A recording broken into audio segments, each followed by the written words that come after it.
presença de todos vocês. Hoje, especialmente, visitando o nosso ambulatório, visitando a nossa faculdade, doutor Amilcar Tanuri. Inicialmente, nós queremos pedir as desculpas por parte da diretoria. Infelizmente, a professora Vilma teve um problema com o menino dela, não pode estar presente, mas desejo a todos vocês uma feliz estada com a gente aqui, que vocês aproveitem bastante a palestra, e nós ficamos incumbidos, então, humildemente, de apresentar o professor Amilcar. Dr. Amilcar Tanuri é membro do Departamento de Genética da UFRJ, Universidade Federal do Rio de Janeiro, médico virologista, PhD em Genética, pós-doutoramento na divisão de AIDS do CDC Atlanta.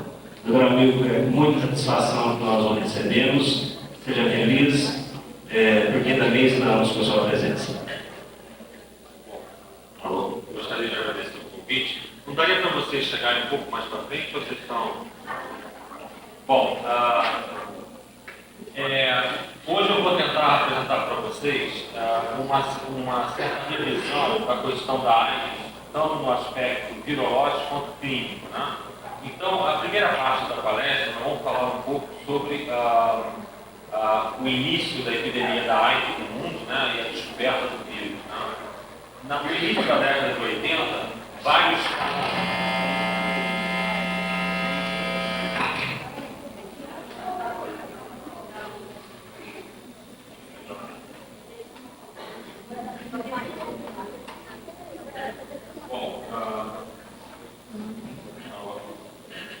No início da década de 80, vários casos de imunodeficiência foram reportados nos Estados Unidos, né, em pessoas relativamente jovens, né, e no início da epidemia estava muito relacionado com os homossexuais. Né. Então, inclusive, teve um certo estigma em falar que a epidemia, quer dizer, a moléstia gay, quer dizer, a doença dos gays, né.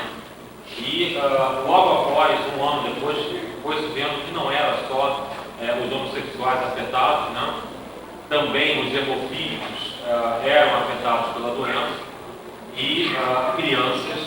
E quando, mais ou menos em 82, se colocou a hipótese que seria um agente infeccioso o causador dessa doença. Houve uma grande busca, né, para tentar isolar esse vírus, né? E, felizmente, em 83, dois grupos, um na França e um nos Estados Unidos, isolaram o vírus. Né? Na França foi a partir de um homossexual que tinha linfadenopatia, quer dizer, tinha um gânglio, né? Foi tirado esse gânglio, as células cultivadas, e mostrou-se a presença de um retrovírus, né? E, simultaneamente, nos Estados Unidos, o grupo do Robert Gallo, no NIH, também conseguiu isolar uma estirpe viral, que eram muito semelhantes as duas, e logo foi aventada a hipótese de ser realmente esse o agente biológico da AIDS. Né? E, a partir de então, se nomeou esses vírus, né? No início era vírus da adenopatia, né? O LAP, mas depois, logo se a nomenclatura mundial,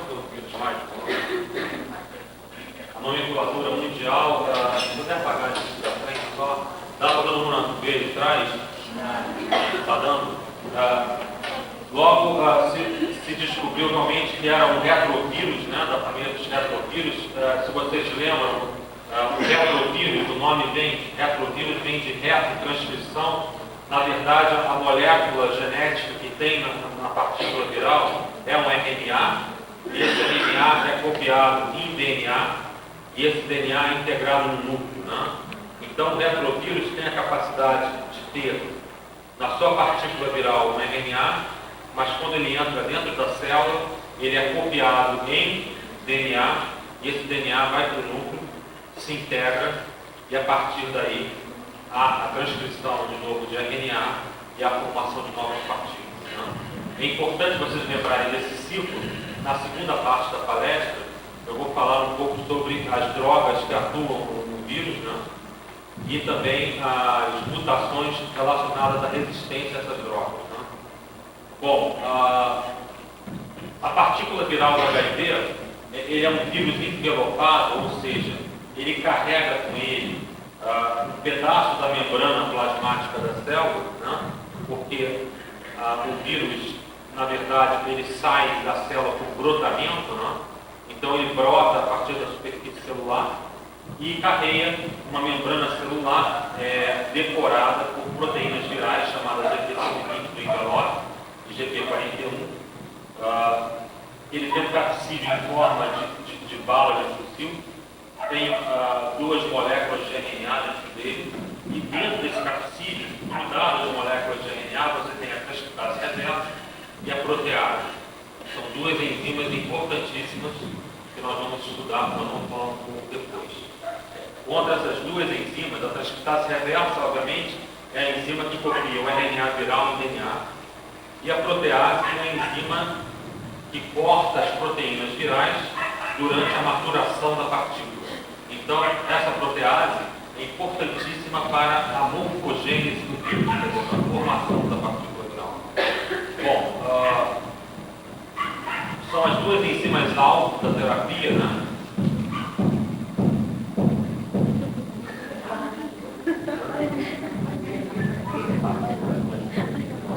Tem uma obra aqui. Bom, lá embaixo. está dando para vocês estudarem, né? As drogas anti-HIV atuam principalmente na transcriptase reversa e na protease. Outra propriedade interessante é que o vírus HIV utiliza na sua entrada a molécula CD4, que é um receptor de linfócitos, né? E esse receptor chamado CD4 está presente principalmente nos linfócitos T4, que formam o sistema imune, que vocês já devem ter estudado alguma coisa do sistema imune. O linfócito T4 é um linfócito helper, né? Ele ajuda a resposta imune, ele é importantíssimo na resposta celular, né? Contra patógenos, né? E também o CD4 está presente em macrófagos, né? E é interessante essa propriedade porque o início da infecção do HIV se dá principalmente por infecção de células macrofágicas ou macrófagos residentes, quando você está tratando de um epitélio anal ou epitélio da vagina, você tem células residentes macrófagos, que são infectadas. Como que se dá a infecção pelo HIV, né? Isso é importante. Desde o início da epidemia, já se sabia que a relação sexual, por causa dos homossexuais, era importante para a infecção. Depois, descobriu-se que também o vírus pode passar por via transplacentária, né? E o vírus também pode passar por doação de sangue. Então, são as 3 maneiras que o vírus se propaga, né? Por relação sexual, tanto faz mulher-homem ou homem-homem. As taxas de transmissão são maiores quando é uma relação sexual homem-homem. Mas também a relação sexual do homem para a mulher é altíssima a taxa de transmissão, mas da mulher para o homem é um pouco mais baixa, né? Mas não quer dizer que não exista. Então, até devido à questão anatômica, né? Uma mulher infectada para infectar o homem tem uma chance menor do que o contrário, né? Bom, a prevenção, na verdade, é a arma principal contra a AIDS, né? Então, qualquer mecanismo que você peça, né? Outra coisa importante, o vírus tem uma capacidade alta de infectar as células do epitélio do testículo, que vai formar os espermatozoides. Então, a concentração de vírus no esperma é bem alta. Então, quer dizer, também no líquido vaginal é relativamente alta, dependendo da situação. As mulheres que têm inflamação ou alguma infecção vaginal, a taxa de vírus é muito maior do que a que não tem. Por exemplo, na África, a epidemia de AIDS é uma epidemia heterossexual. Quer dizer o quê? ela roda na África através da relação homem e mulher. A transmissão é bem eficiente, tanto do homem para a mulher, quanto da mulher para o homem. O problema na África é a questão de infecções uterinas que aumentam a chance de transmissão do vírus. Né? Como é que está a situação epidemiológica no Brasil? Até semana passada foram reportados aproximadamente 130 mil casos de doença. Né? Então nós temos 130 mil casos de doentes reportados para uma taxa aproximadamente de 1 para 5, ou seja, cada doente reportado tem 5 soropositivos que nem sabem que são doentes. Então, aproximadamente, no Brasil deve existir um reservatório de pessoas infectadas de aproximadamente 700 mil a 800 mil pessoas. Isso que é muito preocupante, ou seja, daqui a pouco nós vamos atingir a casa de 1 milhão, né? 1 milhão de pessoas infectadas. Quer dizer, isso é uma coisa muito preocupante, porque quando você chega a uma taxa desse nível, a questão da transmissão é muito mais rápida, né? Porque aí a probabilidade de alguém encontrar um outro com a doença é muito maior. Né? Então, quer dizer, a arma principal contra a AIDS atualmente na prevenção é realmente o uso da camisinha, né? A testagem do sangue com kits de boa qualidade para barrar a passagem do vírus de transfusão sanguínea. Isso no Brasil a gente conseguiu realmente uma boa atuação nessa área, né? É só você ver no início da epidemia, você tinha transmissão do vírus por sangue em altas taxas. Hoje a taxa é baixa, não é zero, mas vai tender a zero se as medidas forem mais apertadas. E realmente a principal via de transmissão do vírus atualmente é sexual. Então, o uso da camisinha é a principal arma. É a melhor vacina que a gente tem no momento. Enquanto não existir uma vacina, realmente uma vacina, a camisinha é a principal vacina que nós dispomos para barrar o espalhamento do vírus. Bom, próximo slide, por favor. Aqui temos esquematicamente como é que se divide os genes do vírus. Né? Então, o vírus HIV é interessante, ele tem duas extremidades com sequências repetidas e invertidas, que nós chamamos de LPR, e 3 genes principais, o GAG, o COL e o envelope. O GAG forma aquele capsídeo, a polimerase forma, o gene da polimerase forma a protease e a transcriptase reversa, o envelope forma a GP41 e a GP120, e você tem esses genes acessórios, né? BIF, BPR, BPU, TAT, REG, NEC. Esses genes estão implicados na regulação do ciclo do vírus. O vírus ele é interessante da seguinte maneira: ele infecta as células do paciente, da pessoa, mas nem sempre 100% das células estão expressando o vírus. Muito pelo contrário, geralmente essa taxa não passa de 10%. 90% está silencioso e elas começam a produzir o vírus assim que a célula é estimulada por algum antígeno ou por alguma linfocina. Ou seja, é quase impossível você conseguir eliminar o vírus da pessoa. Por quê? Ela sempre vai ter um reservatório de células infectadas que são completamente latentes, silenciosas. Então, esse reservatório de células infectadas, ela pode, quando você parar de tomar a medicação, voltar a produzir vírus. Vamos ver isso na frente. Bom, então o mapa genético do vírus é esse aqui. Próximo slide, por favor. Bom, isso é a figura da AIDS no mundo, né? Que é realmente muito preocupante. 40 milhões de pessoas já foram infectadas pelo vírus. Está bem desfocado mesmo.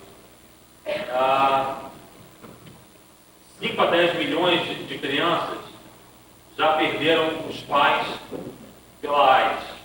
15 milhões de mulheres infectadas. 2,6 milhões de crianças vivendo com AIDS já infectadas. E 2,25 26,8 milhões de adultos também, né? Próximo. Na América Latina, é estimado 2 milhões de pessoas infectadas até o ano 2000. O Brasil vai ter metade desses casos. Então, quer dizer, é uma questão muito preocupante em termos de saúde pública. Obviamente, a quantidade em relação à população do país não é tão grande, mas a questão principal é o custo para o país dos doentes, né? Porque geralmente é uma doença que tem um custo muito alto em termos de medicamento. Obviamente, vocês vão defrontar com isso, com certeza, na sua profissão. Vai ser o tratamento desses pacientes, os cuidados que vocês, na enfermagem, têm que ter com os pacientes, né? Com vocês, né? Para não se infectarem, né? Tem que tomar todas as medidas de biossegurança quando estiver tratando desses pacientes, ou seja, o sangue é um material infectante principal dos pacientes, né? Então, o maior cuidado quando vocês lidarem com qualquer ferida que tenha sangue, né? Qualquer punção venosa, vocês têm que ter um cuidado extremo. Então, outra coisa importantíssima para vocês é a condição de vocês poderem se tratar se houver algum acidente, né? Então, hoje em dia, é possível vocês terem um tratamento preventivo, caso, por algum acaso, vocês se furem com uma agulha com sangue infectado. Se você começar a se tratar com AZT 3PC, que é uma mistura terapêutica, durante 3 meses, a chance de você ser infectado cai em 95%. Então, quer dizer, vocês têm que estar alerta para esse tipo de coisa, né? Então, eu acho que todo mundo que estiver trabalhando com enfermaria especializada, obviamente hoje não existe enfermaria especializada, porque qualquer pessoa potencialmente tem o vírus, né? Até se prova o contrário. Então, quer dizer, na lida diária de vocês, os cuidados de biossegurança na hora de trabalhar com os pacientes é igual, né? Vocês não sabem. Então, todo cuidado é pouco. Então, mas se por acaso houver algum tipo de acidente, vocês devem procurar imediatamente algum médico especialista da cidade, que eles têm o tratamento, o Ministério da Saúde preconiza nesses casos, né?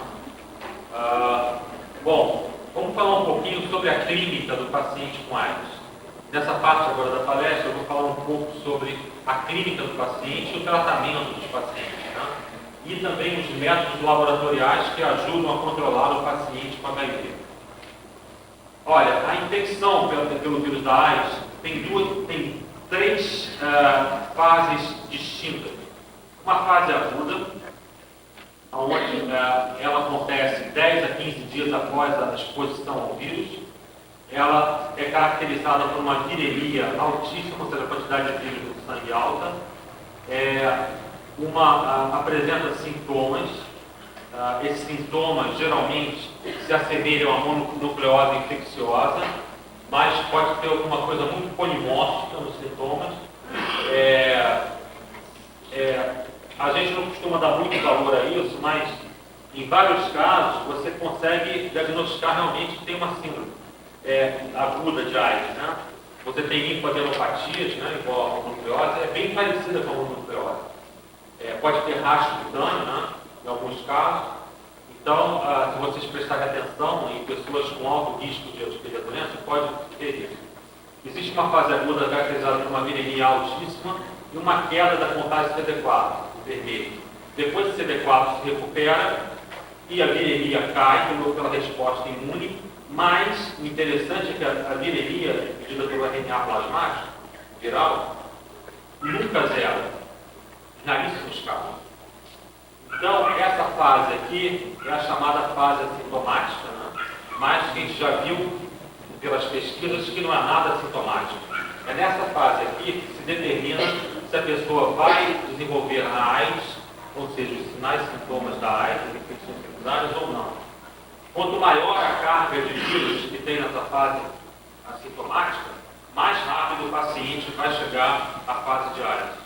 Então, depois eu vou falar sobre isso, mas nessa fase assintomática, o que acontece? A pessoa tem resposta imune contra o vírus, mas o sistema imune não consegue debelar a totalidade do vírus. Então, o que acontece todo dia nesses pacientes é a produção de mais ou menos 10 bilhões de partículas virais, que destroem 5 milhões a 10 milhões de células por dia, e essas células são repostas pelo sistema imune, e esses vírus vão infectar novas células. Isso se chama, como a gente chama, de turnover viral. Né? Você tem um turnover de vírus e de células. Quando o sistema imune exaure, ele não consegue repovoar mais o CD4 a periferia e os gânglios, e acontece um declínio da quantidade de células CD4 e o aparecimento de sintomas. Os sintomas dependem do nível de imunossupressão que a pessoa tem. No Brasil, inicialmente, você pode encontrar, na maioria das vezes, são infecções pulmonares pela tuberculose, que já é um agente com uma atividade patogênica razoável, e candidíase oral, né? E depois isso vai avançando com infecções infecções feitas por patógenos completamente inócuos, por uma pessoa normal. Né? Aí vem vários intestinais, você tem o CMV, que pode atacar o nervo óptico e deixar a pessoa cega, você tem toxoplasmose cerebral, você tem criptococose, tem vários tipos de problemas que numa pessoa normal isso nem o sistema imune revela com uma facilidade, né? Mas na pessoa imunodeprimida pelos vírus, isso aparece. Próximo slide, por favor. Agora nós vamos entrar realmente num tema interessante, que são os métodos modernos de acompanhamento dos pacientes. No início da década de 90, foi possível, através de técnicas de engenharia genética, dosar a quantidade de vírus no sangue. Como é que se mede a quantidade de vírus no sangue? É por uma medida indireta. Na verdade, o que a gente mede é a quantidade de RNA viral no sangue, que é proporcional à quantidade de vírus. Né? Então, o primeiro trabalho que foi feito pelo grupo do NIH, daqui nesse gráfico, foi medir a quantidade de células CD4 dos pacientes e a quantidade de vírus do paciente. E eles viram que tem uma relação inversa. Quanto menos células CD4, mais vírus. Para mostrar aquela coisa que eu falei para vocês, o tal turnover. Né? Quanto mais vírus tem na circulação da fase sintomática, mais vírus vai infectar células novas, vai destruir CD4, e isso aqui é uma relação inversa. Próximo slide. Aprofundando mais esse estudo, e dá para inverter o slide? Pode cortar aí. Pode não inverter aqui posteriormente, foi feito o seguinte estudo. Né? Acho que a cabeça está para baixo dele.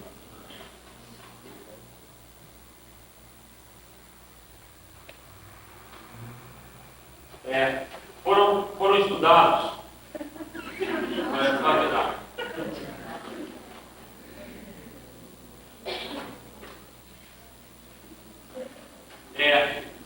Obrigado. Existem 3 tipos de pacientes diários. Existe um paciente que se infecta e vai desenvolver a doença com menos de 2 anos. A gente chama ele em inglês de rápido progresso, progressor rápido. Né? Existem pacientes que podem demorar até 8 anos para desenvolver a doença. São progressores intermediários. E tem pacientes que desenvolvem a doença nunca. Eles têm o vírus, mas de alguma forma o sistema imune consegue conviver com esse vírus. Qual a porcentagem desses pacientes? É muito baixa. No Rio de Janeiro, num hospital Graferini, né, nós estudamos 2.000 pacientes que estavam na clínica e encontramos 20.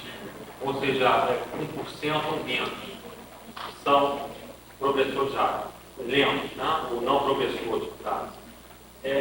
O que acontece aqui é interessante notar. O progressor rápido, o que ele tem é uma carga viral altíssima, acima de 1 milhão, mantida durante todo o momento da doença, e o CD4 cai exponencialmente logo após ele desenvolve AIDS com 2 anos de infecção. O progressor intermediário, ele apresenta uma carga viral intermediária e uma queda de CD4 intermediária. E o não progressor deve ter uma carga viral baixíssima e um CD4 altíssimo durante toda a infecção. Ou seja, ele não consegue, o sistema imune consegue controlar a infecção de alguma forma. Nós vamos falar um pouquinho depois no final da palestra. Aqui é interessante também notar o seguinte: então, a carga viral do paciente é uma medida importante para o prognóstico do paciente. Então, além, na verdade, o nível do CD4 do paciente é o estagiamento da doença. E a carga viral é a velocidade com que ele vai desenvolver a doença. O próximo slide mostra isso com mais perfeição. Gente, não sei se vocês estão acostumados, mas isso aqui é uma curva de sobrevivência, né? Então, aqui é a proporção de pacientes sem AIDS. Isso aqui são pacientes com CD4 0 a 200, 200 a 350, 350 a 500 e acima de 500. Acima de 500 são assintomáticos. Vamos estudar esse caso. Essas curvas que nós estamos mostrando aqui, 1, 2, 3, 4, 5, é de pacientes que têm carga viral. Na curva 1, indetectável. Na curva 2, até 10 mil cópias. Na curva 3, até 50 mil. Na 4, 100 mil. E na 5, acima de 100 mil. Vocês vão vendo o seguinte: quem tem carga maior, independente da contagem de CD4, desenvolve a AIDS com mais rapidamente. Ou seja, a proporção de pacientes livres de AIDS é menor. Ou seja, a sobrevivência dos pacientes é menor quanto maior a carga. Isso é importante em termos clínicos. Por quê? Vocês vão ter que indicar terapêutica antirretroviral com coquetel em pessoas, quer dizer, a norma, né, médica é indicar o tratamento em pessoas com carga acima de 10 mil. Vamos ver no próximo slide. Geralmente você trata, pode passar o próximo. Então, o exame, por exemplo, existe um exame chamado NASPA, que mede a carga viral. Quando realizar a carga viral, 2 análises separadas, 2 a 4 semanas, para encontrar o nível basal do paciente. Ou seja, dependendo do nível basal, você vai tratar esse paciente ou não.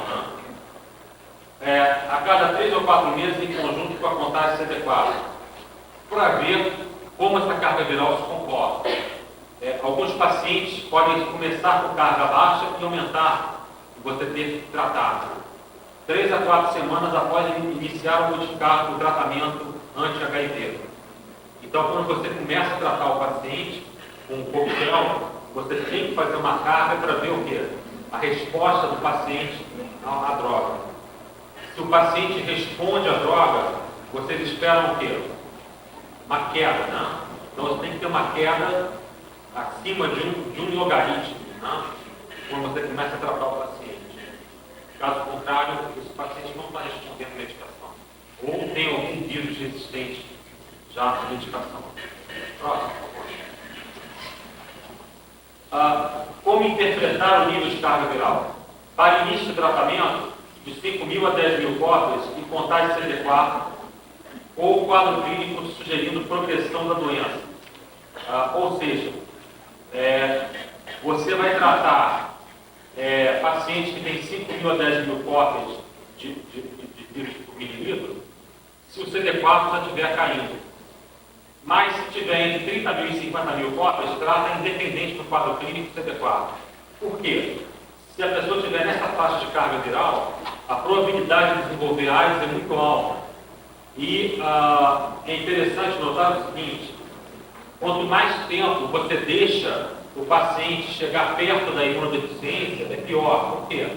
Quando ele chega perto da imunodeficiência e ter sintomas, é que os linfonodos, o local no organismo onde se maturam os CD4, já estão praticamente destruídos pelo vírus. Então a pessoa não consegue repovoar o sistema imune dela. Ou seja, mesmo você tratando, destruindo os vírus, a pessoa vai apresentar CD4 baixo e vai ter chance de ter infecção celular. Então, o ideal é tratar assim que a pessoa tiver algum sinal que vai progredir rapidamente para a doença. Nível desejado após o tratamento: indetectável ou menor de 5.000 cópias, o sangue, que é o ideal. E quando isso acontece, você vê casos de pessoas que estão morrendo, levantarem, engordarem e terem vida normal.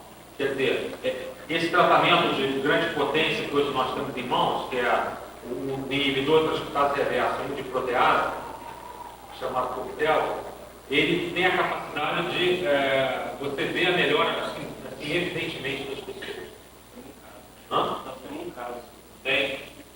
Tem casos, assim, estatisticamente, não falando para frente da palestra, de 100 pacientes tratados no Brasil, 70 respondem bem ao coquetel, 30 não respondem. Vamos ver por que isso. Variação sugestiva de resistência à terapia.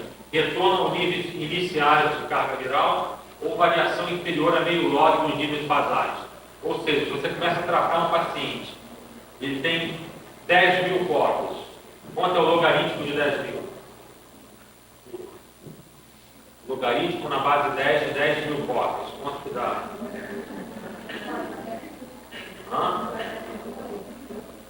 4, né? Então, 4 é o log na base 10. Log de 10 mil na base 10 é 4. Então, se a pessoa tem 4 de carga viral, você inicia o tratamento e ela cai para 3,5, só o 3,7, caiu 0,3 logs, quer dizer, ela não respondeu bem ao tratamento. Se ela tem uma carga de 4 e cai para indetectável, ótimo. Ela respondeu bem, ou cai para 2, para 6 logs, está ótimo. Então, isso aí vocês têm que observar esses capítulos de acidentes tratados, porque é interessante vocês notarem esses parâmetros. Bom, mas, infelizmente, o vírus é muito mais plástico, né, em termos. O vírus tem uma plasticidade enorme, ou seja, ele pode acumular mutações muito rapidamente. E essas mutações, como você trata a pessoa com droga, você pode acumular mutações que façam ele ficar resistente ao tratamento. Entenderam isso? Isso é muito óbvio, é igual o que acontece com qualquer micro-organismo, por exemplo, as bactérias. Né? Hoje você tem bactérias que resistem a todos os antibióticos que nós temos na mão. Então, isso é uma coisa inexorável. Quando você trata de micro-organismo, você tem uma droga que atua no micro-organismo. Independente de como atua, etc e tal, depois de algum tempo em tratamento, alguns pacientes desenvolvem resistência que podem transmitir agora esse vírus resistente, e esse vírus resistente ser resistente numa outra pessoa que for começar o tratamento. Então, é o objeto do laboratório onde eu trabalho no Rio, estudar o perfil de mutacional do vírus em relação às drogas. Ou seja, o que acontece com o vírus quando você trata ele com essas drogas antivirais. Será que esses 30% de pessoas que não estão respondendo bem ao coquetel é devido a mutação de resistência? Né? Então são problemas importantes. Será que esse vírus resistente pode ser transmitido para outra pessoa e a pessoa já ser infectada com um vírus resistente? Então, são essas perguntas que a gente está tentando responder lá no laboratório. Bom, isso aqui é um mapa genético, as drogas que nós utilizamos contra HIV, drogas que inibem a transcriptase reversa, como o AZT, Retrovir, aqui o DDI, que é chamado de DEX aqui, né? DDC, D4T, que é o Derite, 3PC, que é o Epivir, né? A Dilavidine, né? A nevirapina que tem no Brasil, que chama Viramune, né? E os inibidores de protease, os principais o Invirax, que é o Saquinavir, o Ritonavir, que é o Norvir, o Indinavir, que é o Brixvan, né? Então, e também o Neofinavir, que é o Viracept. É interessante notar o seguinte, que o vírus tem condição de ser resistente a todos esses inibidores, acumulando mutações nas suas proteínas. Por exemplo, na transcriptase reversa, ele pode acumular mutação na posição 41 e ficar resistente ao AZT, acumular mutação na posição 74 e ficar resistente ao DDI, ou acumular na 184 e ficar resistente a 3PC. Então, por outro lado, na protease, o vírus acumula mutação, por exemplo, na 90 e fica resistente a essa aqui na vida, ou na 48. Ou acumula mutação na 82 de posições de aminoácidos, né? Então, é muito óbvio, né? A droga se encaixa, por exemplo, na molécula da protease. Mas a molécula da protease pode modificar um aminoácido e não deixar mais a droga se encaixar ali. Então é isso que o vírus, que acontece com o vírus, ele acumula uma mutação e não deixa mais a droga se encaixar no sítio ativo do enzima. Entenderam isso? Vocês estudaram bioquímica, né? Então, quer dizer, é baseado nisso. Quer dizer, existe um sítio ativo da enzima que a droga se encaixa ali dentro.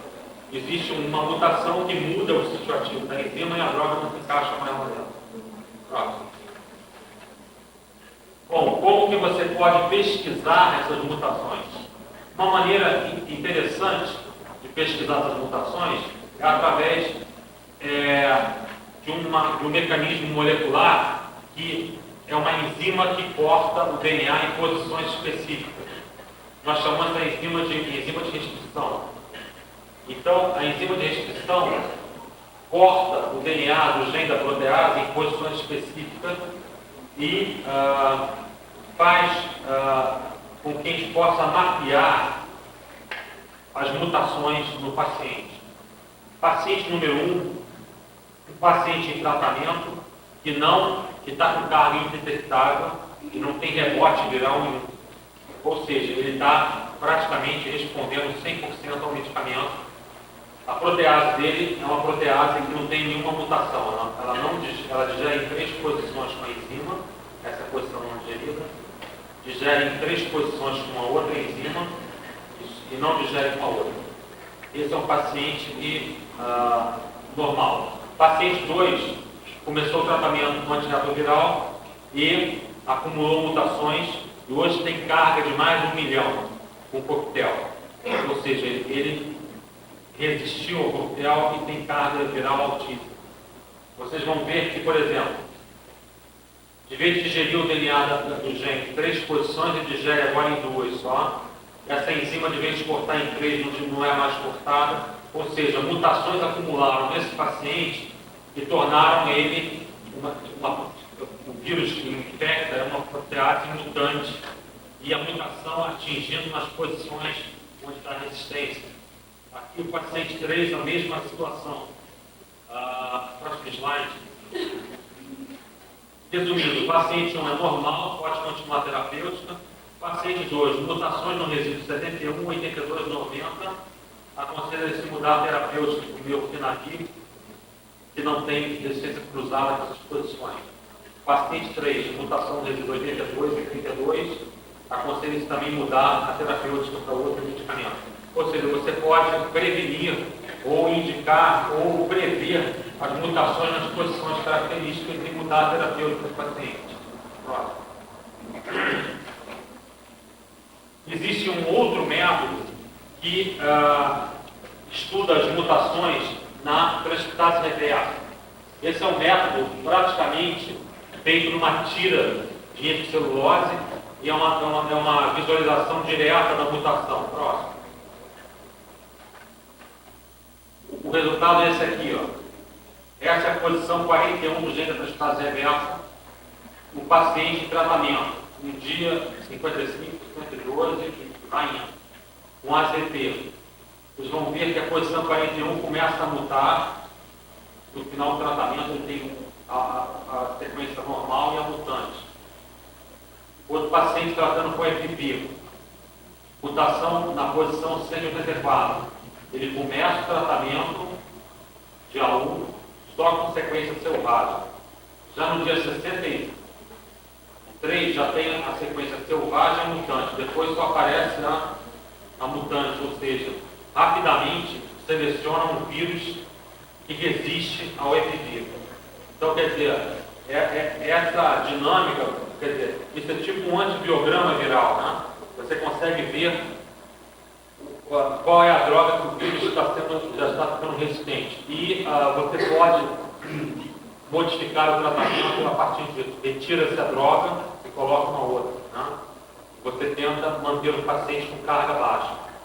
As mutações, geralmente, precedem o reaparecimento do vírus no sangue. Então, você pode até, inclusive, prever o aparecimento do vírus através das mutações. Próximo. Isso aí é um teste igual aquele outro feito no laboratório. Vocês podem ver o aparecimento das mutações aqui nos pacientes. Próximo.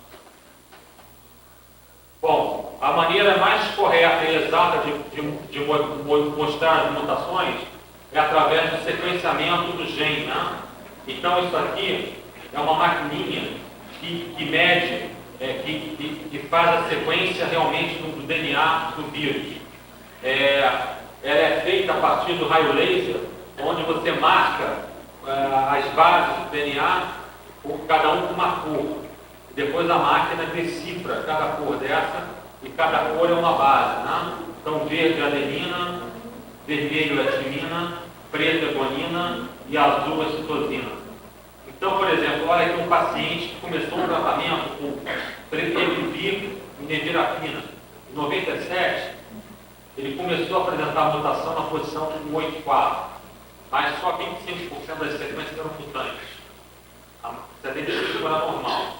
Ele continuou o tratamento e em outubro, sei lá, 3 meses após esse exame, quando foi sequenciado de novo, já tinha 100% das sequências mutadas. Então, quer dizer, essa mutação é muito rápida e, na verdade, o que tinha que ser feito era trocar a droga aqui para tentar impedir que, e aqui no caso, em outubro, ele reboteou na carga viral, ou seja, ele estava com a carga viral aqui detectada, aqui já passou de 30 mil. Ou seja, ele resistiu a droga e voltou a ter carga viral. Próximo, por favor. Pode apagar um pouquinho?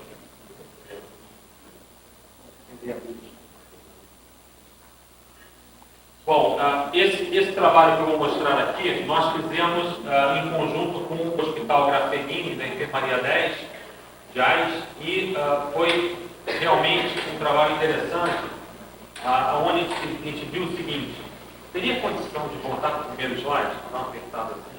Só apertar aí e voltar. Primeiro slide. Certas pessoas conseguem resistir à infecção pelo HIV. E essa resistência está ligada a fatores genéticos da pessoa. Alguns pesquisadores americanos descobriram o seguinte: dá para acender o primeiro slide?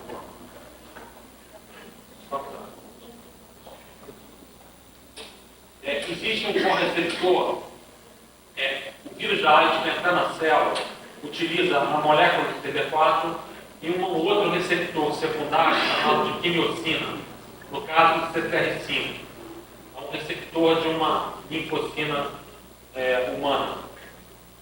Esse receptor faz com que o vírus entre com uma taxa altíssima nas células que contêm as duas moléculas. Mas a espécie humana não necessita desse receptor de quimiocina. Ele é uma coisa que pode ser perdida na evolução. Então, existem algumas pessoas que têm o gene que forma esse correceptor alterado. Na verdade, esse gene perdeu 32 bases de DNA e ficou inativo. Então, certas pessoas não expressam na superfície dos macrófagos e dos linfócitos esse correceptor. Então, essas pessoas são resistentes à infecção pelo HIV, ou quando ela é heterozigota, ou seja, tem uma cópia normal do gene não alterada, ela expressa menos receptor na superfície, e quando infectada, ela tem um perfil de progressor lento ou não progressor da doença. O que nós fizemos nesse estudo? Nós pegamos 25 pessoas que estavam resistindo à infecção por mais de 20 anos, acima de 17 anos.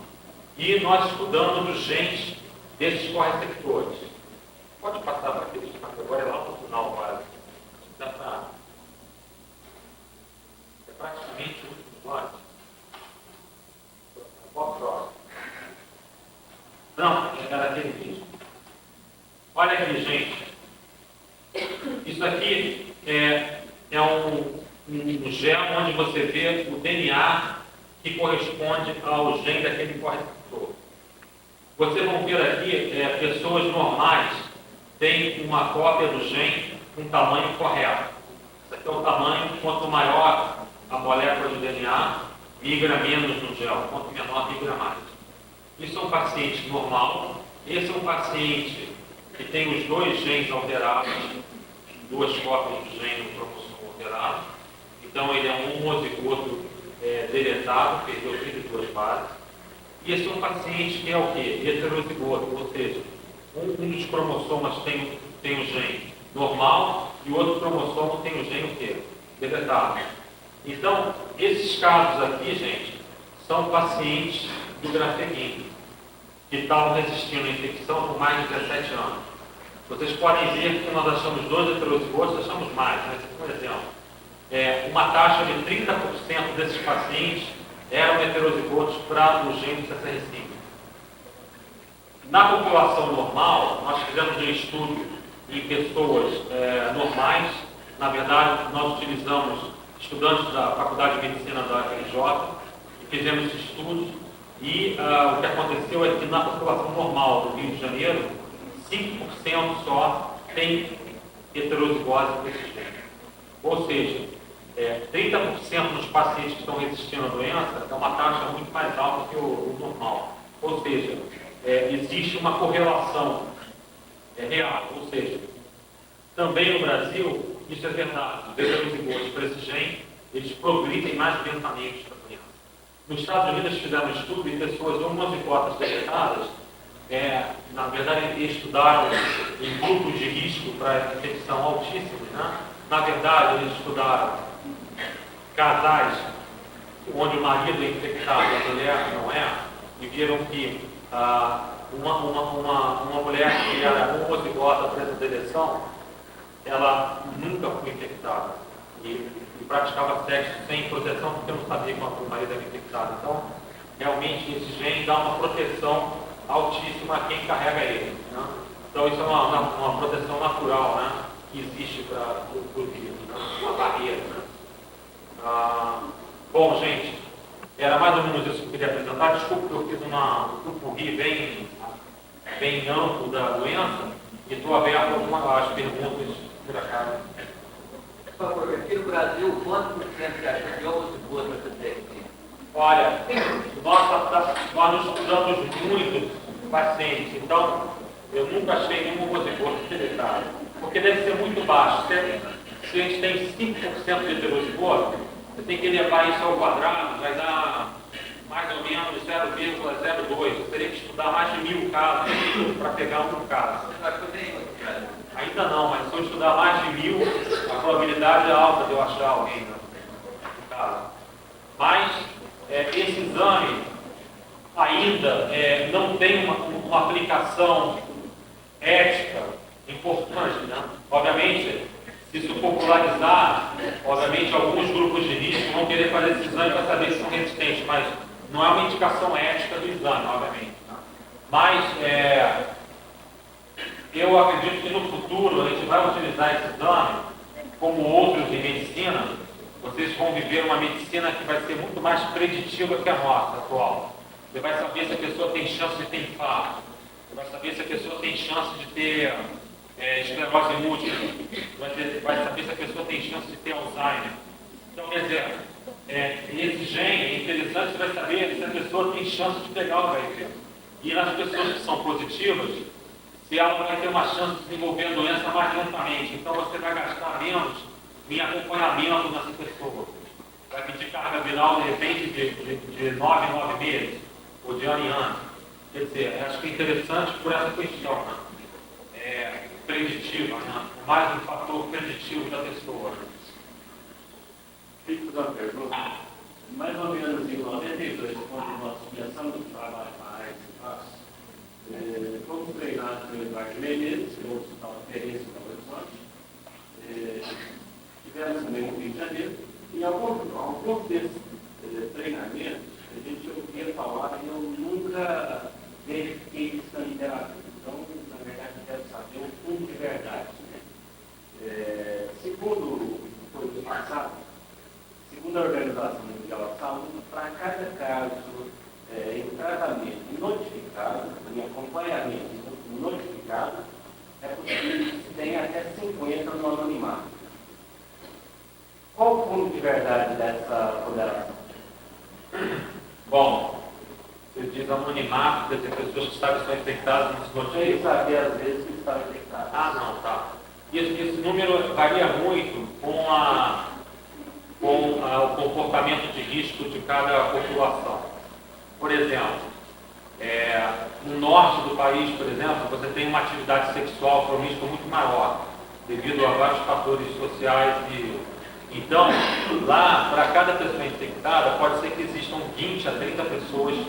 Para cada pessoa notificada, pode ser que tenham 30. No Brasil, na média, pelos cálculos feitos, por expectativa na verdade, a gente não sabe a quantidade exata de soropositivos no país, nós vamos saber agora, com alguns estudos sentinelas que foram feitos pelo Ministério, que a gente participa lá com o consultor, ou seja, foram colhidas amostras aleatórias no Brasil inteiro de alistamento do Exército, 75 mil amostras de recrutas. Aí você vai saber realmente qual é a figura no Brasil disso. Mas acredita-se que tenha para cada paciente notificado 5 infectados em média. Mas em alguns locais pode ser que chegue a 50. Depende do comportamento. Por exemplo, em locais onde a doença se propaga por uso de drogas. Isso é verdade. Para cada pessoa notificada vai ter 50 atrás. Aí depende, na verdade, do tamanho da comunidade que usa seringas não descartáveis, né, trocando seringas, etc. Então isso é uma coisa muito relativa, né? Quando a gente coloca, em 1995, quando ele lançou esse livro, ele coloca a relação. Atualmente no mundo, 3 bilhões de indivíduos, quase 17 milhões de soropositivos. Então, a relação mais ou menos de 1 para 6. Essa é uma relação que a gente pode divulgar cientificamente. Olha, a relação feita com cálculo no Brasil é 1 para 5, em média. Quantas pessoas têm passos, por exemplo? Passos 160, óbitos, com alguns óbitos, 52 óbitos, atualmente vivos, cerca de 85 a 90. 160 para 100 mil pessoas infectadas com SARS. Por assim, mais ou menos. Não, só um segundo. Isso tudo, a contaminação pelo sangue ainda existe, né? É um risco que ainda existe. Agora, em cidades maiores, que existem bancos de leite, já que o aleitamento materno é uma via de transmissão, qual o risco dessa criança que é alimentada no berçário, em UTIs neonatais, dela ser contaminada? Olha, uma boa pergunta. Geralmente é aconselhado, o leite é uma fonte de infecção para as crianças. Isso é verdade. Pesquisas feitas em clínicas pediátricas, quando você a criança nasce com uma mãe infectada, você não deixa dar o leite, a taxa de transmissão vertical cai 15%. Ou seja, o leite é uma fonte de infecção. Num banco de leite, é aconselhável fazer a testagem das mães que doam leite. Se não for possível, é aconselhável aquecer o leite a 50 graus durante 10 minutos, pelo menos, para inativar o vírus. Mas é feito? Mas é feito? Eu acho que normalmente é feito. Então você dá um aquecimento no leite e neutraliza o vírus, né? 15 minutos a 50 graus, o vírus desnatura. Eu gostaria de saber do senhor, porque hoje na infecção da criança, ela procura tratar de uma forma específica para o funcionamento do programa. O senhor acha que e até que ponto seria a previsão dessa disponibilidade de exame de aumentação de tendência do vírus, mesmo no acompanhamento para a maior sobrevida do paciente? Olha, Existem alguns laboratórios particulares que já fazem esse exame, públicos ainda não. Eu dou consultoria no Rio num laboratório que faz esse exame de rotina, todos esses exames. Eu acho que em Minas Gerais deve ter algum laboratório em São Paulo, com certeza que o Fleury faz, um outro laboratório. No Rio tem esse, mas eu acho que vai começar a ser divulgado muito mais ainda, né? Porque esses dois exames rápidos que eu mostrei, não o sequenciamento é muito caro, custa $600 o sequenciamento. Mas os exames rápidos custa $150 cada um, ou seja, é o preço de uma carga viral. Então, eu acho que o custo-benefício é muito alto, você pode fazer de ano em ano esse exame, 806 meses, que não é uma coisa exagerada. Então, eu acho que o custo-benefício é positivo nesse exame. E vai ser mais assim que a gente conseguir entrar em novas drogas no arsenal terapêutico, que vão entrar no ano que vem. Então, você vai ter mais opções para trocar droga. Você está falando da carga viral, a média do gás da CDC, vai ter uma palestra da doutora CDC, agora em tudo, e ela disse que ela estava muito diferente quanto à variação, e por exemplo, de acordo com ela, não tem experiência, mas que uma variação de 3 doses, lá no CDC, no estudo que ela fez, era uma variação aceitável. Você está dando meio dose aí, qual a diferença? Não é aceitável. Você está falando em relação ao paciente, no exame. Não, no exame, no próprio exame. Porque o cara disse que realmente um mesmo exame, uma variação de 3 doses, por exemplo. Não. Então, se você acredita com carga viral, tem muita confiança nesse teste. não, é impossível. Olha, eu faço parte da comissão que controla a qualidade dos exames de carga viral da rede pública. Você deve saber, o Ministério da Saúde patrocina 45 laboratórios no Brasil inteiro que dosam carga viral. Eu faço painel de controle de qualidade desses laboratórios.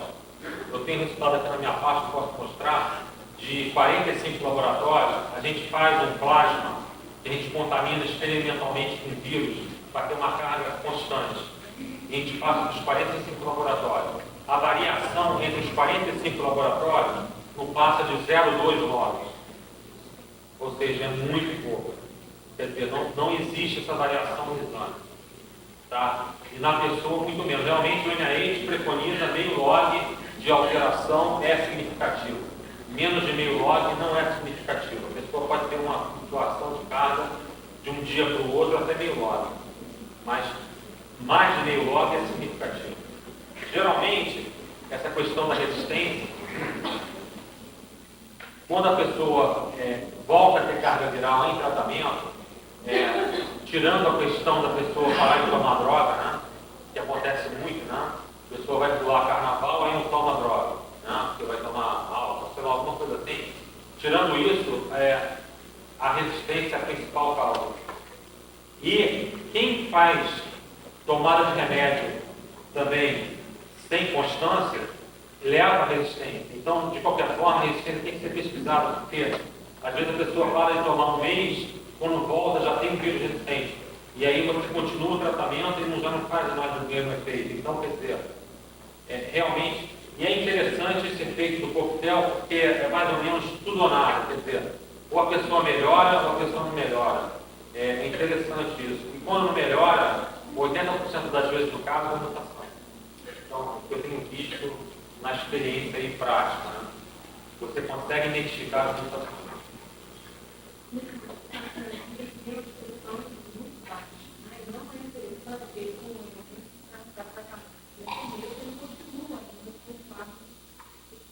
O saquinavir absorve 2% só do que você toma, né? Mas eles têm observado que é a droga onde os vírus têm mais facilidade de pegar resistência, por causa disso.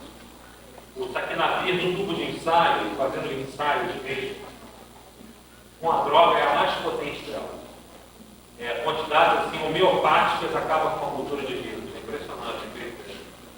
O chato dele é que ele não absorve, mas vamos lançar uma droga nova, um outro excipiente, que é o saquinavir gel, e parece que aumenta a absorção. Mas o saquinavir pode ser utilizado em associação ao ritonavir.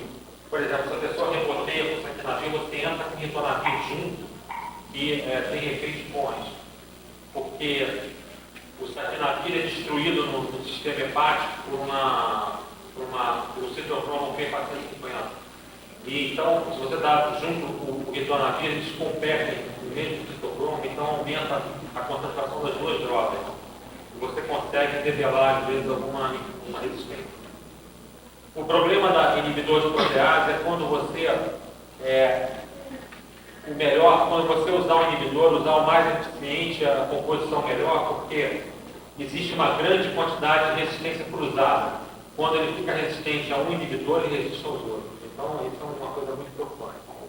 Então, tem que tomar um maior cuidado na indicação dos inibidores, até aquela questão de toxidez, né, de cada um deles, o que o paciente se adapta melhor, né, que às vezes tem casos que se adapta bem, outros tem uma certa rejeição.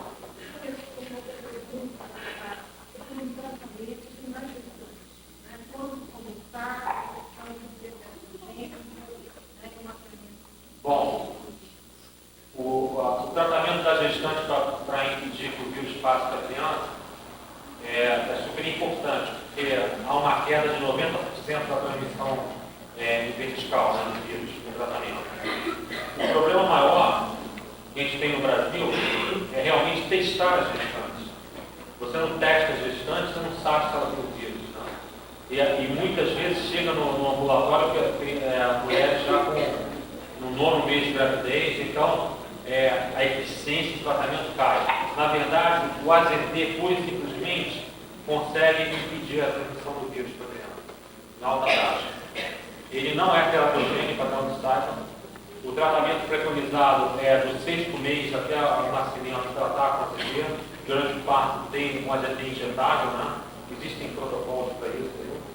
E a criança tratar com AZT durante os 3 primeiros meses de vida, né? E fazer logo um PCR para ver se o vírus passou para a criança ou não. E o grande problema que a gente tem no Brasil hoje é testar a gestante. Não existe não é mandatória, né, até hoje, né? A CIP, né, por outro lado, é mandatória, né? Eu acho que uma evolução vai ser tornar mandatório a testagem da gestante e tratar todas as gestantes do vírus.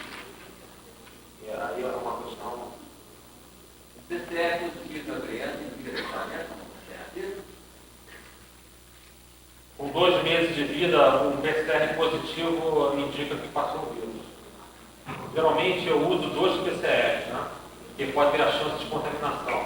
Então é 2 meses. 2 meses de vida, mas o PCR é muito bom até na hora do nascimento.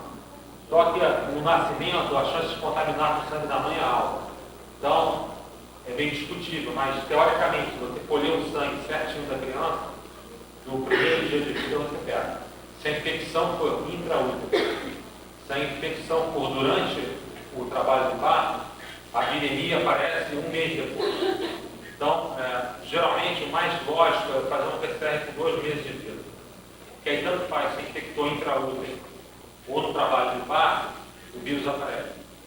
Aqueles 2 casos que eu vi que o que você fala aqui? Não foi provado. Parece que tem um outro trabalho mostrando que eram contaminações. Ou seja, a criança não tinha uma viremia transitória.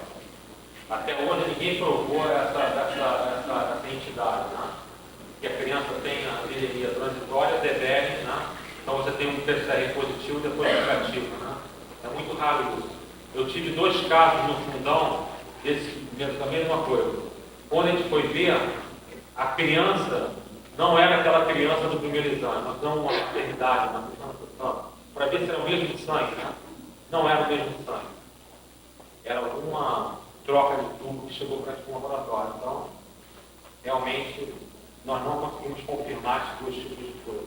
Então, você acha que houve um clareamento do vírus, caso? É muito raro isso, entendeu? Eu particularmente acredito que possa existir, teoricamente. Mas todos os dados da literatura não conseguiram provar. Esses papers que você fala, eles voltaram às amostras e viram que não eram da mesma criança. Era uma contaminação. Contaminação não, troca de tubo, alguma coisa que não eu não vi. que são casos raríssimos, né? Casos assim, muito raros. Eles não conseguiram provar que era mesmo, ou seja, os vírus que eles cresceram eram o mesmo da mãe, mostrando que era uma transmissão mesmo. Paga esse tipo de exame, por exemplo, para você, quando você pega um paciente particular, ele tem condições de pagar esse tipo de exame para saber o momento certo de você entrar com o coquetel ou com a medicação. No caso do paciente do SUS, como o médico entra com essa medicação? Aonde? Não. Todo paciente tem direito a ir nessa rede de carga viral do Ministério da Saúde. Tem que procurar a coordenação de AIDS da cidade e ela deve saber aonde que se faz os exames de carga viral de pastos. Eu acho que deve ser em algum laboratório de Minas Gerais.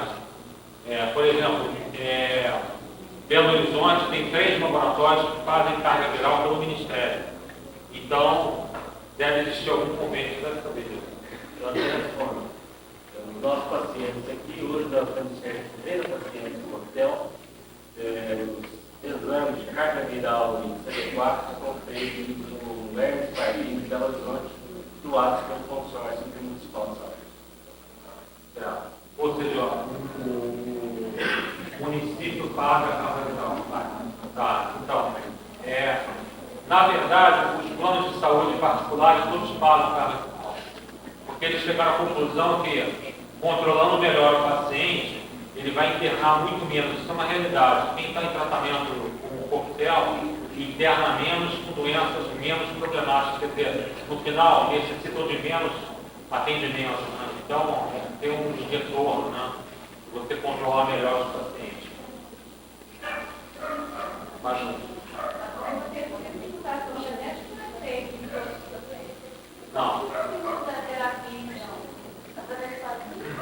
A terapia se muda quando a carga viral sobe e geralmente, pela indicação do Ministério, se troca 2 drogas. Dependente, você troca 2 drogas sem saber qual. É empírico. Assim você troca sabendo onde está a resistência. Eu queria saber como então, a hora de entrar com o coquetel, por exemplo, se a gente tem a orientação pelo Ministério de poder parte de 500, você não acha que é eficaz? Não. 500 é uma faixa razoável. Abaixo de 200. Preconizada abaixo de 200. Com a introdução do coquetel? Em 500, né? Você não acha que seria ideal? O ideal seria 500. Olha, o problema é que esse coquetel, para ser bancado com uma indicação muito ampla, o governo não consegue bancar esse coquetel para poder indicar indiscriminadamente a droga. O custo atual do Ministério da Saúde desse coquetel está em torno de 600 milhões de dólares hoje. Ano que vem, isso tem a chance de chegar a 1 bilhão e 200. Quer dizer, então, tem que ter algum critério de indicação de droga. Tecnicamente falando, o ideal seria você tratar o mais precoce possível com carga, com uma... Mas isso varia muito, viu? Porque tem pacientes que estão muito bem com AZT e DDI, AZT e 3TC somente. Eles ficam com carga baixa durante anos e anos. Bem, então, isso é muito discutível. Tem um grupo de Nova York, do David Wu, ele preconiza tratar com coquetel em carga altíssima, independente de carga viral, tudo. A pessoa foi diagnosticada, trata com carga altíssima para impedir a expansão da doença. Isso é uma hipótese. A outra é que, quando você faz isso, se o vírus torna resistente, vai tornar resistente a uma gama de drogas altissimamente grande. Você não vai ter outras chances de entrar com suas medicações. Então, quer dizer, é bem... Tem algum estudo feito em relação a quanto tempo o paciente já foi irregular da coquetel? Em quanto tempo que ele usa essa técnica? É muito variável, eu falei na palestra, quer dizer, é uma coisa muito variável. Tem pessoas que já estão tratando há 2 anos, tem nenhum indício de nada, carrinhas detectadas muito bem. Tem outras pessoas que simplesmente nem respondem ao tratamento. Ou seja, já devia albergar algum vírus mutante dentro dele, e quando você entra no tratamento, ele já continua com a carga acima de 1 milhão, por exemplo. Geralmente, quem falha mais, quem desenvolve mais resistência, são as pessoas que se entram em tratamento já em fase 4, já com mais. Ou seja, já está com um altíssimo nível de carga viral, muito tempo de doença, e eles são os mais arriscados em desenvolver isso aí. No caso, na doença, no caso mais desenvolvido, quando já há uma falência do imunológico, nós vamos fazer a maturação. Qual é a posição do senhor em relação ao corpo técnico? Olha, por incrível que pareça, quando a pessoa responde, mesmo com o CD4, a pessoa continua bem. Né? Tem muitos casos assim, a pessoa continua com o CD4 baixo, a carga viral cai a 0 e a pessoa vive muito bem. Tem outros casos que a carga viral cai a 0, o CD4 ainda está 300 e você tem infecções oportunísticas, a pessoa morre. O problema é que 7 de CD4 foi destruído dela. Por exemplo, parece que o vírus pode destruir seletivamente algumas famílias de CD4 que são importantes para a resposta à tuberculose. Então a pessoa está bem, está com carga viral 0, CD4 300 a 400 e morre de tuberculose. Quer dizer, é muito variável, morre de toxoplasmose cerebral, ou tem CNT. É interessante, é muito variável, mas normalmente o que a gente vê é a pessoa cai a carga viral, o CD4 sobe e fica bem. Né? Então não tem indicação mesmo em comunitário, não precisa ser corpo técnico. Tem que tentar até o último. Você consegue, em alguns casos, resistir.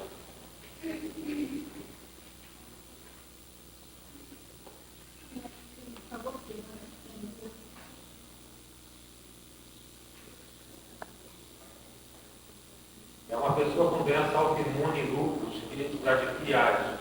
Como reage o organismo? Olha, eu não sei, teoricamente, o lúpus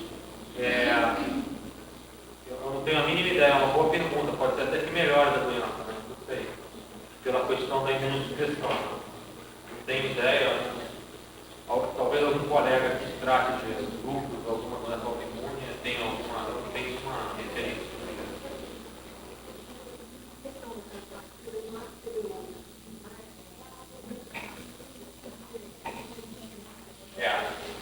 Ela está perguntando em relação à razão CD4 e CD8.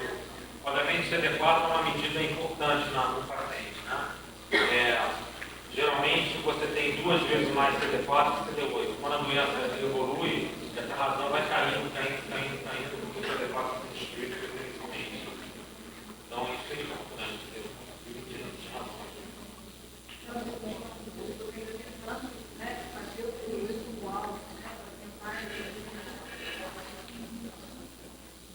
Não, acho que é irrelevante a razão. A razão simplesmente entre a quantidade de CD4 e CD8 vai te mostrando quanto CD4 foi perdido. Porque normalmente, uma pessoa normal tem 2 vezes mais CD4 que CD8. Isso vai caindo, vendendo a 1 até abaixo de 1, no final, e foi destruído muito CD4.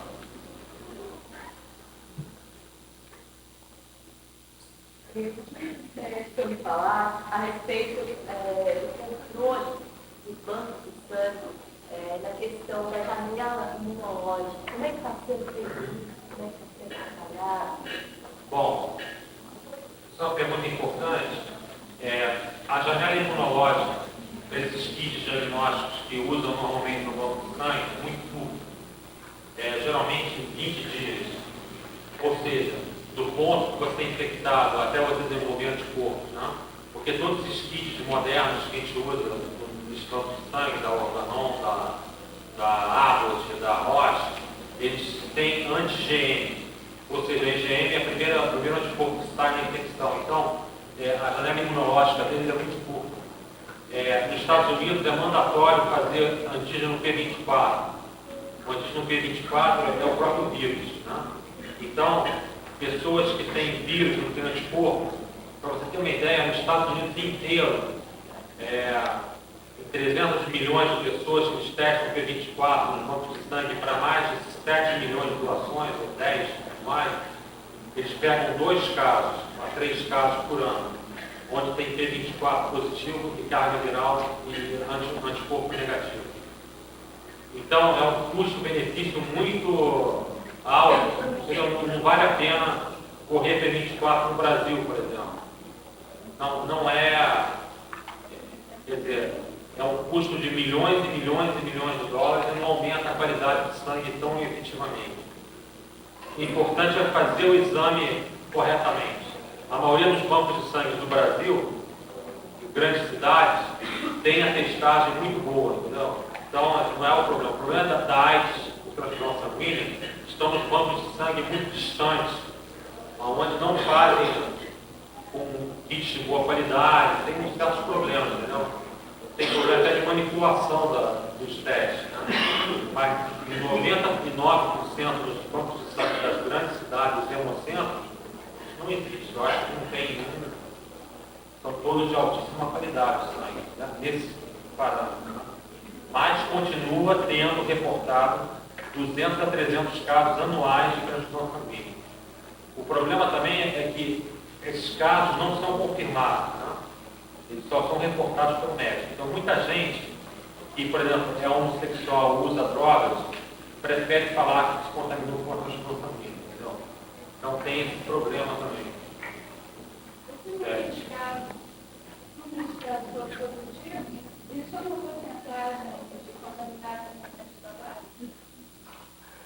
Existem alguns casos confirmados de acidente de trabalho. Felizmente, a transmissão do vírus por acidente de trabalho é muito rara. É difícil transmitir o vírus assim. Você tem que injetar uma quantidade de sangue razoável para ter uma infecção. Obviamente, uma doação de sangue, né? É fatal, né? Meio litro de sangue. Mas, para você se contaminar por ano, né? Injetar uma quantidade de sangue, ou na sua mucosa, cair uma quantidade de sangue suficiente para se infectar, é realmente raro. Mas existem casos comprovados. Né? Tem outros casos que a pessoa fala que contaminou, mas não é também, como teve no Rio de Janeiro, os casos dele. Quanto tempo depois que você sofre um acidente, você deve tomar o AZT? Tem tempo, né? Acho que é 24 horas. Melhor 24 horas. Mas eu acho que deve ter, toda a cidade tem algum, quer dizer, tem que se reportar ao médico que trata geralmente as pessoas que ele já está dando instruído para ele.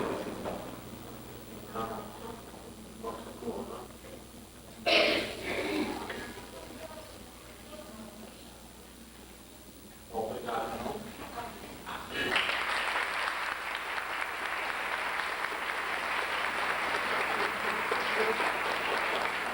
Agradecer ao doutor Almir a presença, que foi hoje para todos, né? Tendo que todos os médicos estejam presentes, perderam uma grande oportunidade na integral. Muito obrigada.